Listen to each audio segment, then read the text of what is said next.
Olá a todos, bem-vindos à live Dicas da Tininha. Hoje vamos fazer uma live com gincana bíblica, com curiosidades bíblicas. Vamos ter aqui um tempo divertido, um tempo à volta da Bíblia, a minha grande paixão. Desde os meus 10 anos de idade que eu estudo a Bíblia e que eu leio a Bíblia, eu sou apaixonada por biografias, não só da Bíblia, mas de personagens da história que me inspirem a viver de uma maneira melhor, a ser uma pessoa melhor, a sempre me esforçar e ir mais além e a alcançar cada vez mais os meus objetivos e também a poder contribuir para a sociedade com uma influência positiva. Se já está aí na live, por favor, responda aí na sondagem se já viu algum dos vídeos do Dicas da Tininha. Eu estou a publicar vídeos relativamente aos heróis da fé desde abril do ano passado e nos últimos 6 meses eu publiquei semanalmente, a cada sábado, personagens bíblicos, heróis e heroínas da fé que nos inspiram, que nos motivam, que fortalecem a nossa fé, a nossa confiança em Deus e também nos dão ousadia para nós vencermos na vida e proclamarmos o nome de Cristo pela terra. Então diga-me aí qual é o seu herói favorito. E hoje eu preparei para vocês 10 questões de curiosidades bíblicas à volta destas personagens bíblicas que eu tenho estado a falar nos últimos 6 meses. E eu acredito que nós vamos ter aqui um tempo maravilhoso, maravilhoso com Deus, uns com os outros. E eu espero mesmo que este tempo seja um tempo divertido, um tempo de aprendizagem, mas também um tempo em que Deus vai estar a falar ao seu coração para que você possa ser despertada cada vez mais, ler a Bíblia, meditar na Bíblia e estudar a Bíblia. Porque a Bíblia é a mente de Cristo. A Bíblia contém a mente de Deus, ela dá-nos conselhos para todas as áreas da vida e ela traz à nossa vida realmente uma motivação que mais nenhum livro na história pode dar. Um comentário, obrigado, eu penso que esta live vai ser muito gratificante, que o santo nome de Deus seja exaltado nestes vídeos. Obrigado aí. Então eu gostaria de começar aqui com uma oração. Obrigado, Senhor, por todas as pessoas que me estão a ver, por todo o mundo, não só agora aqui em direto, mas que vão ver este vídeo futuramente, Pai. E eu te agradeço porque, através destes vídeos, o teu Evangelho está a ser proclamado e a tua boa nova está a ser espalhada. Então já temos aqui uma resposta que, além do Senhor Jesus, claro, o herói favorito é Josué. E eu vou começar aqui a partilhar para vocês poderem ver como é que nós vamos fazer aqui esta live, ok? Então eu vou pôr aqui várias perguntas e vocês vão respondendo e vão também comentando acerca destas histórias, destas personagens que eu vos vou trazer aqui. Eu escolhi 10 temas diferentes entre os meus heróis favoritos e dentre aqueles que eu já publiquei vídeos no canal Dicas da Tininha. E para qualquer uma destas personagens e assuntos, vocês podem ir ao canal e ver depois o vídeo completo e saber mais detalhes e curiosidades sobre estas personagens, ok? Vamos lá, estão prontos? Então, vamos começar aqui pelo Novo Testamento. E a primeira personagem que eu vos trago é Lídia. A Lídia era uma comerciante e ela fez parte da primeira igreja da Europa. E a minha pergunta para vocês responderem aí no chat é: onde é que Lídia nasceu? Ela nasceu em Tiatira, em Filipos ou Sardes, ok? Então deixem aí a vossa resposta. E ela morava na principal cidade da Macedónia durante o Império Romano. Ela era uma comerciante de tecidos e os tecidos que ela vendia eram tingidos pela púrpura, que era um artigo de luxo extremamente caro na altura do Império Romano. Ela era uma empresária muito bem-sucedida e a sua casa foi centro de acolhimento para os apóstolos e os missionários durante muitos anos. Então, vocês sabem onde é que ela nasceu? Ela vivia em Filipos, mas a resposta certa é ela nasceu em Tiatira, ok? Ela nasceu em Tiatira. Então, esta é a resposta certa para a Lídia. Vamos conhecer agora outras duas personagens também do Novo Testamento, Áquila e Priscila. Áquila e Priscila era um casal que vivia inicialmente em Roma e depois, no ano 49, quando o imperador mandou expulsar os judeus de Roma, eles tiveram que migrar e eles conheceram o apóstolo Paulo. E tal qual como Paulo, Áquila e Priscila eram fazedores de tendas. Mas a minha pergunta para vocês responderem é esta: Áquila e Priscila eram judeus, eram romanos ou eles eram gregos? Qual era a nacionalidade deste casal? E como eu estava a dizer, Eles trabalharam junto com o apóstolo Paulo na construção de tendas e eles desenvolveram a sua liderança e a sua influência. Eles foram líderes de grande influência nas igrejas de Éfeso e de Corinto e, inclusive, eles discipularam e treinaram o Apolo, que veio a ser pastor. Então, qual era a nacionalidade aqui de Áquila e Priscila? Quem sabe, responda aí. Esta pergunta tem aqui uma rasteira. E vocês sabem qual é a rasteira? Então, a resposta certa é esta. Áquila, ele era judeu, mas Priscila, ela era romana. Então, este casal era um casal composto de um judeu que foi casado com uma romana e eles foram líderes nas igrejas de Éfeso e Corinto. Eles eram amigos do apóstolo Paulo e eles discipularam o pastor Apolo, que depois veio a ser o pastor Apolo, ok? Então, vamos aqui continuar para a nossa quarta personagem, que é a nossa querida Dorcas. E quem foi Dorcas? Dorcas era uma discípula que vivia numa determinada cidade, e é esta a pergunta que eu vos estou aqui a fazer. Onde é que Dorcas vivia? Ela vivia em Jerusalém, ela vivia em Jafa ou ela vivia em Tarsis? E a história dela é muito interessante, está lá contada no versículo 32 a 43 do capítulo de Atos dos Apóstolos, ok? E Dorcas tem uma curiosidade muito interessante, porquê? Porque ela já era de uma certa idade, ela fazia vestimentas para os pobres, ela usava o seu talento natural, que era costurar, para fazer vestidos para as pessoas que não tinham posses, e assim ela falava das boas novas do Evangelho de Jesus através de ações práticas. Mas, por algum motivo, que nós não sabemos exatamente o que é que aconteceu, ela veio a falecer. E os discípulos foram ter com o apóstolo Pedro, que estava ali numa cidade vizinha, e pediram-lhe para ele vir rapidamente orar por ela. E eles estavam na expectativa de um milagre. E assim aconteceu. Quando Pedro orou por Dorcas, ela ressuscitou e pôde continuar por mais anos a fazer boas obras, que era costurar vestimentas para os pobres. Então já sabem aí qual é que era a resposta? E a resposta certa é: Dorcas vivia em Jafa, ou também descrita como Jope, o porto de Jope, que era um porto muito importante naquela altura e também no Velho Testamento, ok? Então vamos agora passar para o Velho Testamento. Eu tenho aqui algumas coisas engraçadas do Velho Testamento e eu queria começar por dizer aqui uma coisa que eu acho sempre muito piada, que tem a ver com as genealogias. Sabem, eu gosto de genealogias, é verdade, eu sou assim um rato de biblioteca porque eu adoro estudar a Bíblia e, ao contrário da maioria das pessoas que passa por cima das genealogias, eu gosto de estudar as genealogias. Porquê? Porque elas têm histórias muito interessantes, histórias de pessoas reais que tiveram vidas reais, que passaram por desafios e por vitórias e por perdas, tal e qual como você e eu. E, no entanto, estas pessoas estão nas genealogias bíblicas para nos ensinarem alguma coisa. E é por isso que eu amo estudar genealogias, ou as árvores genealógicas das famílias.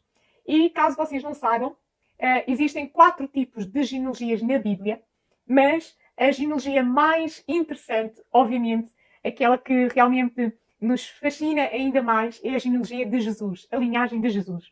E acerca da linhagem de Jesus, há um facto que me fascina muito, que é o seguinte: no Médio Oriente Antigo, as linhagens eram compostas apenas dos nomes dos homens, dos nomes masculinos. Raramente as mulheres eram inseridas nas linhagens ou nas genealogias. No entanto, a linhagem de Jesus tem 5 nomes femininos, 5 mulheres lá, e é engraçado que 2 dessas mulheres nem sequer eram israelitas, eram estrangeiras. Então eu quero aí perguntar-vos se vocês sabem quem são estas 5 mulheres que fazem parte da linhagem de Jesus. E, para vos ajudar, eu coloquei aí, aqui no PowerPoint que vocês estão a ver, as primeiras letras dos nomes delas. Então 2 começam por R, uma começa por T, outra começa por B e a última começa por M. Então escrevam aí nos comentários se vocês sabem quem são as 5 mulheres que estão na genealogia de Jesus. Amém? Ruth, sim, Ruth é uma das mulheres, exatamente, mas sabem quem são as outras? Então eu vou-vos dar aqui a primeira. A primeira é Raabe. E quem é Raabe? Raabe é a heroína da cidade de Jericó, que escondeu os 2 espiões quando Josué chega com o povo ao Rio Jordão para iniciar a conquista da terra prometida. Ela era cananita, portanto ela não era israelita, e por causa dela ter escondido os 2 espiões israelitas, ela e toda a sua família foi poupada. Ok? Então a primeira mulher é Raab. A segunda mulher é, como vocês disseram aí muito bem, Ruth.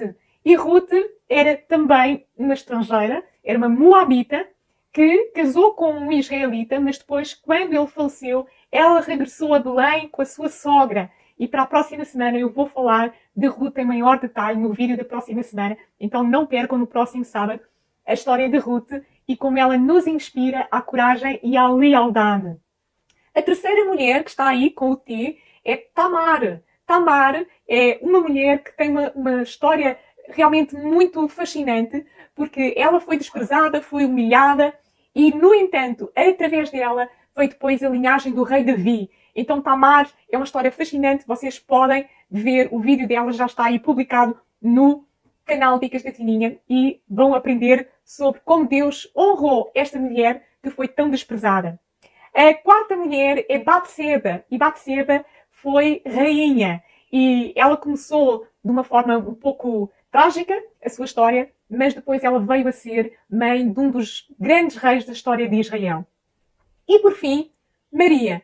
Maria, a mãe de Jesus. Maria, aquela que foi escolhida para transportar o bebê Jesus no seu ventre e trazer o Deus homem encarnado ao mundo. Então, estas são as 5 mulheres que estão na linhagem de Jesus.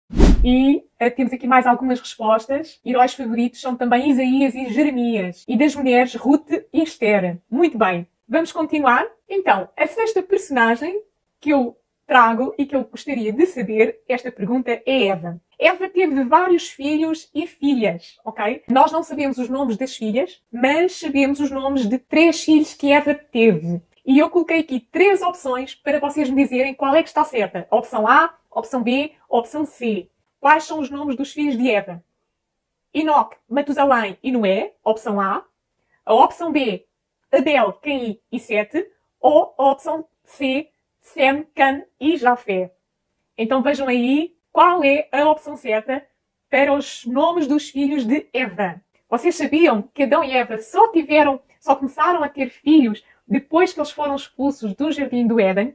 É uma curiosidade que de vez em quando eu fico a pensar porque é que eles só começaram a ter filhos quando eles saíram do Jardim do Éden. Talvez porque lá, enquanto eles estavam no jardim, a vida era tão boa e eles desfrutavam da comunhão com o Senhor e ali com os animais e estavam ali deliciados e ocupados a viver aquela vida tão paradisíaca que eles estavam contentes e havia um contentamento só de desfrutarem da companhia um do outro. Então é verdade. A resposta certa é a opção B. Os nomes dos filhos de Eva e Adão são Abel, Caim e Sete. Ok? Sendo que Abel foi aquele que foi morto por Caim e depois Sete foi o terceiro filho da qual continuou a linhagem messiânica que veio a dar os patriarcas e depois o povo de Israel. E se vocês estão a gostar desta live, não se esqueçam de subscrever o canal Dicas da Tininha e ativar o sininho das notificações, que é para que a cada sábado, quando eu publico um novo vídeo, vocês serem avisados que o canal já tem lá uma novidade para vocês, ok? E quando houverem novamente outras lives, vocês também são avisados. Podem também partilhar os vídeos que mais impactarem a vossa curiosidade e a vossa vida para outras pessoas, porque eu sempre oro para que estes vídeos inspirem as pessoas a se aproximarem mais de Deus e que também o Espírito Santo possa falar com elas para que elas possam realmente colocar a sua vida nas mãos de Deus e ter confiança nele. E vamos passar agora para a personagem que é Ana. E Ana foi mãe de quem? Eu também deixei aqui 3 hipóteses: Sansão, Gedeão ou Samuel. Eu vou-vos dar aqui alguns detalhes sobre quem foi Ana. Ana era uma mulher estéril e ela estava debaixo de grande pressão para ter filhos, porque na sociedade israelita da altura, uma mulher que fosse estéril era tida quase como uma inútil e sentia realmente ali uma grande pressão. E ela, numa altura que vai até ao templo, ela faz uma oração a Deus e ela diz: Senhor, se tu me deres um filho, eu vou entregar tudo nas tuas mãos, eu vou consagrar a vida dele para ti. E ela realmente experimentou ali o milagre da gravidez e ela veio a dar à luz o seu primogênito, que seria não só um juiz e um profeta, mas o último juiz de Israel. E este homem foi um profeta maravilhoso, fantástico, poderoso. Não só ele fez a transição da época dos juízes para a época da monarquia, como ele ungiu os 2 primeiros reis de Israel, que foram Saul e Davi. E qual é a resposta certa? A, B ou C? Sansão, Gedeão ou Samuel? A resposta certa é C. É o profeta Samuel. Amém? Profeta Samuel, filho de Ana, a criança milagre que Deus deu a esta mulher para tirá-la da sua vergonha de ser estéril, de não ser frutífera. Não só ela teve um filho, mas ela deu à luz um filho que veio a ser o último grande profeta, o último grande juiz da nação de Israel. E passemos para a oitava personagem, que é Débora. Débora também é uma das minhas heroínas favoritas. Débora é uma juíza também. É uma juíza desta época do período dos juízes, que é uma época que dura cerca de 325 anos, entre 300 anos e 350 anos. E durante aquele período de 325 anos, 14 juízes julgaram as 12 tribos de Israel. E Débora foi a única mulher juíza. E a minha pergunta é, o que é que significa o nome Débora? Significa tamareira, significa graça ou significa abelha? Ela era líder da tribo de Efraim e, além de ser profeta, além de ser juíza e guerreira, ela era também poetisa, que é algo extremamente invulgar. E há um poema belíssimo de Débora quando ela derrota, juntamente com o exército israelita, os inimigos que estavam a oprimir a tribo de Efraim. E após aquela batalha e aquela grande vitória, a tribo de Efraim conseguiu ter 40 anos de paz e de tranquilidade quando eles foram libertos daqueles inimigos. E a resposta certa qual é? O nome de Débora significa abelha. É uma curiosidade muito interessante. O nome dela significa abelha. E tal como as abelhas são extremamente afadigadas e extremamente enérgicas e elas são extremamente colaborativas e elas são um animal que não só trabalha bem em sociedade, em equipa, mas elas são extremamente enérgicas e trabalhadoras. Também esta mulher, Débora, ela tinha diferentes vertentes, ela tinha diferentes facetas. Ela era juíza, ela dava a palavra profética e ela também era poetisa. Então, era verdadeiramente uma mulher dos 7 ofícios, como nós dizemos aqui em Portugal, ok? Jabés. E Jabés era da tribo de...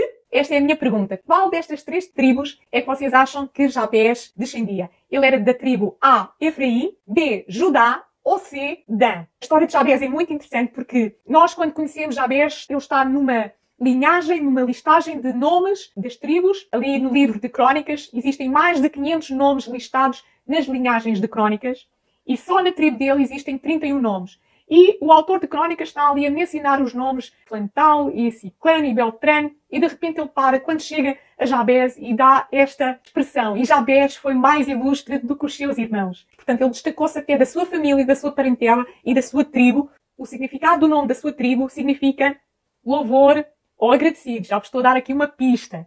Contudo, o nome de Jabés significava causador de dor. E por causa desse nome, ele deve ter sofrido bullying, ele deve ter sido muito infeliz durante toda a vida. E ele decidiu um dia chegar aos pés de Deus e fazer 4 pedidos. Esses 4 pedidos ficaram conhecidos como a oração de Jabés. Os 4 pedidos são estes. Primeiro, Senhor, que me abençoes. Ele pediu a bênção de Deus. Segundo, que me alargues as fronteiras. Ele pediu a Deus mais responsabilidade, mais trabalho, mais influência. Terceiro, que tu sejas comigo, ou seja, ele pediu a proteção do Senhor. E quarto, que me livres do mal. Ele sabia, tinha consciência que na vida nós temos um inimigo e que muitas vezes esse inimigo vem contra nós para nos causar dano, para se opor a nós, para se opor aos sonhos e aos planos de Deus na nossa vida. E ele fez estes 4 pedidos e ele foi respondido. E o autor de Crónicas diz-nos que Deus ouviu a sua oração, atendeu ao seu pedido e depois disse ele foi o mais ilustre dos seus irmãos. E já sabem aí qual é a resposta? Qual é a tribo de Jabés? E a resposta certa é Judá. Ok? Jabés era da tribo de Judá. Judá, louvor, a tribo que nós utilizamos muitas vezes como comparação para os louvores e a adoração. Jabés era da tribo de Judá. Ok? E agora vamos para o 9º herói da fé. E temos aqui o Josué. Josué, o sucessor de Moisés. Mas, curiosidade das curiosidades, Josué não foi chamado de Josué pelos seus pais. Ao nascer, os pais deram-lhe outro nome. E eu gostaria que vocês me dissessem qual era o nome de nascença de Josué. Talvez vocês não se recordem, mas podem ver lá nos vídeos. O nome de nascença de Josué significava salvação. Mas Moisés deu-lhe outro nome que significa Deus é salvação. E esse outro nome é Josué. Então Josué foi o sucessor de Moisés, que levou as tribos de Israel a conquistarem a Terra Prometida. Vocês devem se lembrar, ele viu milagres fantásticos, estrondosos, como o Rio Jordão se abrir e o povo passou todo seco, as muralhas de Jericó caíram e o povo conseguiu conquistar a cidade fortificada de Jericó, que tinha 2 muralhas enormes, com vários metros de altura e larga espessura. E Josué viu também o sol e a lua pararem, ou seja, a terra deixou de rodar durante quase um dia inteiro para ele vencer a batalha de Gibeão. E qual é a resposta certa para esta pergunta? O nome de nascença de Josué é Oseias. Oseias, que significa salvação. E Moisés decidiu então mudar o nome de Oseias, que é salvação, para Josué, que significa Deus é salvação. Então, se vocês não sabiam, ficam agora aí a saber que realmente o nome de Josué não era o nome original quando ele nasceu. E a nossa última personagem de hoje é Batseba. Batseba, uma heroína da fé, que, como eu disse lá atrás, é uma das mulheres que está na linhagem de Jesus. E ela foi mulher de Davi. Mas antes de ser mulher de Davi, o seu primeiro marido era outra personagem. E a minha pergunta era, ela era mulher de quem antes de casar com Davi? Resposta A, Joabe de Judá. Resposta B, Urias, o Hitita. Ou resposta C, Ezer de Gade. Batseba não só foi depois mulher de Davi, mas ela foi a mãe do rei Salomão. É isso mesmo. O rei mais rico e mais sábio da terra. O rei como nunca houve outro igual. Aquele que realmente trouxe paz às tribos e trouxe uma grande prosperidade durante o seu reinado. Ela foi a mãe do rei Salomão. E o seu primeiro marido, que é um destes 3 que eu pus aqui as hipóteses, era também um dos 30 valentes de Davi. Os 30 valentes de Davi ficaram conhecidos como sendo soldados excepcionais, homens valorosos que fizeram proezas e que ajudaram Davi antes de ele ser rei e depois, quando ele foi rei, a unificar todas as tribos debaixo do seu reinado, a consolidar o reino e ficaram com ele ali a lutar contra os inimigos que ainda existiam na terra, nomeadamente os filisteus. Então já temos aqui algumas respostas e a Lara acertou. O primeiro marido de Batseba era Urias, o Hitita. Ok? Era um dos 30 valentes de Davi. Inclusive era um homem que era estrangeiro, que nem sequer era israelita, mas que foi um amigo fiel de Davi, um soldado valente e leal de Davi. E foi o primeiro marido de Batseba, que veio a ser depois esposa de Davi e mãe do rei Salomão. E estas são as 10 personagens e temas que eu trouxe para vocês hoje, para termos aqui um tete-a-tete, um bate-papo, através das centenas de anos e milhares de anos até de história da Bíblia. E eu decidi fazer esta live para celebrar estes 6 meses de personagens bíblicas que eu tenho estado a gravar, para que vocês possam se também divertir a conhecer aqui estas curiosidades e possam também aprender estes factos inéditos que estão na Bíblia, mas que por vezes nós não damos assim tanta atenção. E o que eu quis trazer com estas curiosidades é esta conclusão, que Deus usa todas as pessoas, sejam homens, sejam mulheres, sejam crianças, sejam mais novos, mais velhos, sejam de que raça forem, sejam de que país forem, sejam nascidos em cidades, nascidos nas aldeias, Deus pode usar qualquer pessoa. Ele pode usá-lo assim, ele pode usar-me a mim. Basta para isso que nós tenhamos um coração ensinável e disposto a obedecer a Deus e a fazer cumprir através da nossa vida os sonhos de Deus nesta terra. Concluo assim esta live. Eu espero que vocês se tenham divertido, que tenham gostado destas personagens e destas curiosidades que eu trouxe hoje. Não se esqueça, deixa aí um gosto, deixa aí um comentário no vídeo quando ele for publicado, ok? Partilha lá para mais pessoas ouvirem, participarem e também saberem destas curiosidades.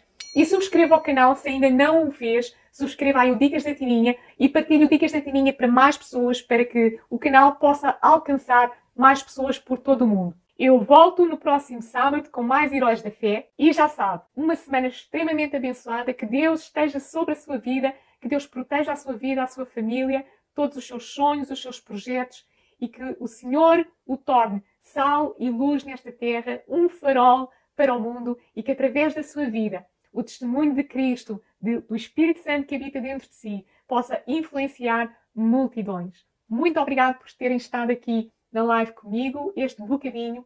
Obrigado por partilharem aqui as vossas respostas e eu espero que possamos fazer mais momentos como este, outras lives com outras curiosidades, outras gincanas da Bíblia, das personagens bíblicas, dos heróis da fé e até de outros temas. Até para a semana. Deus vos abençoe grandemente.